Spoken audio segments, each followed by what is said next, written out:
Il y en a un qui cherche absolument une signature, c'est Carlos Sainz. Carlos Sainz, finalement, il y a eu une première distribution des jeux de cartes depuis que Lewis Hamilton a été annoncé dans le deuxième baquet de chez Ferrari. On l'a annoncé en contact avec Mercedes, convoité aussi le deuxième baquet pas longtemps chez Red Bull. Mercedes, non, parce que chez Mercedes, on lui a dit non tout de suite. Ça sera a priori. Et je peux te dire qu'il n'en est absolument pas question. Oui, ça sera a priori Kimi Antonelli qui devrait débarquer. Ils en ont très envie. Voilà. Après, ils veulent pas trop en parler pour le laisser un peu tranquille. Mais tout le monde le sait. Ouais. C'est la Formule 1, c'est comme ça, c'est formidable. Ça veut dire que finalement, les top teams, ça y est, c'est bouclé et Carlos Sainz n'y sera pas. Ça pourrait être très négatif et en fait, j'ai envie de te dire, maintenant, il se retrouve dans une situation qui est très, très intéressante pour lui. C'est un peu comme, tu sais, au poker. On distribue les cartes et puis, ensuite, on dévoile les cartes qui sont... Je ne joue pas du tout au poker, donc j'y connais rien. Et puis ensuite, on dévoile les cartes qui sont sur la table.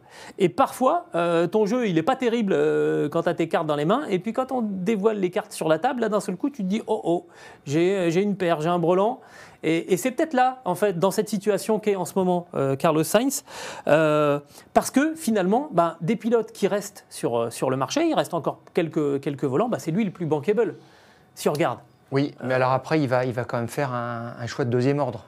Clairement, il s'intéresse à... Enfin, Williams s'intéresse à lui, il s'intéresse à Williams. Alors, tu noteras au passage qu'ils ont officialisé le départ de Logan Sargent. Parce que jusqu'à présent, James Wolfe disait, sur les 3-4 premiers Grands Prix, Logan, c'est pas terrible, il va vraiment falloir qu'il se reprenne. Là, au Canada, son niveau de jeu pour rester. Pardon Stéphane, je t'ai coupé. Au Canada, j'avais l'impression de voir Mick Schumacher chez Haas. C'est-à-dire un pilote qui essaye d'en faire, et je n'ai absolument rien contre ce jeune homme, mais qui essaye d'en faire, et ça passe plus, et plus ça va, plus c'est compliqué. Bon, en plus, là, les conditions étaient terribles pour l'Américain, et les conditions météo.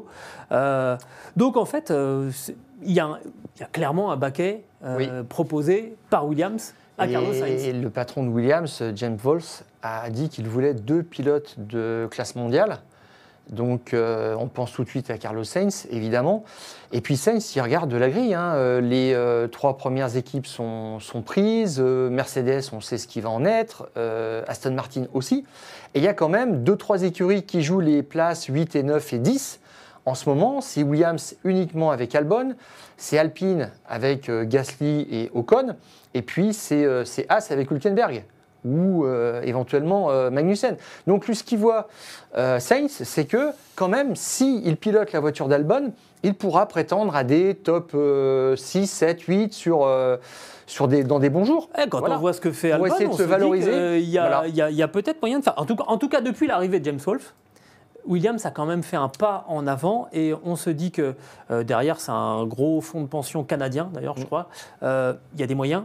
Américains. Oui. Il y a moyen de faire quelque chose avec cette équipe quand on a un patron comme on sait bien, finalement. C'est vraiment... De par le recrutement qu'il a fait, de par ses choix, tout simplement, de par les priorités qu'il donne sur l'investissement industriel dans l'usine même. Il a dit tout de suite en arrivant, j'ai vu qu'il y avait des machines que aucune autre équipe n'a depuis 10 ans. Enfin, des machines qui remontent à 25 ans. C'est-à-dire quasiment au dernier titre mondial de Williams. Et il me fait penser à Peter Sauber. Vraiment, quelqu'un qui est capable de maximiser le potentiel d'une écurie indépendante parce que c'est ce qui reste. Et James Wolfe, il dit, nous aurons aussi le meilleur moteur, l'un des meilleurs moteurs du plateau. Et quand tu entends Toto Wolff parler du prochain V6 donc de 2026, il dit on est très très bien, on retrouve des gains qu'on n'avait pas vus depuis le premier moteur hybride. En 2014, nous sommes très optimistes. Donc ils attendent ça pour se refaire vraiment au niveau de la compétition par rapport à Red Bull et par rapport aux autres. Et James Wolfe, il dit on aura ce moteur-là, donc c'est un argument supplémentaire. Donc, Williams, éventuellement, c'est Williams qui tient la corde parce que tu parlais de Peter Sauber. Je fais le lien avec Sauber qui va donc devenir Audi à partir de 2026. On connaît les liens entre la famille Sainz, puisque le père a gagné sous l'étiquette Volkswagen. Est-ce que finalement, cette piste-là, elle est complètement écartée, Sauber-Audi ? Je crois que le papa Sainz est passé dans le clan Ford. Donc dans cette logique, on devrait retrouver Carlos Sainz Jr. chez Red Bull. À un moment, on peut sortir des traces de son père aussi. Voilà, tout à fait. Quand on a 29 ans, on peut y aller. Ça, c'est des rapprochements qui ont été faits, bon, pour moi, qui ne sont pas pertinents. Vraiment, la problématique d'un patron d'équipe, c'est pas de savoir si le papa a des accointances, etc. Et connaît des gens dans l'usine même, ou enfin dans l'environnement. Mais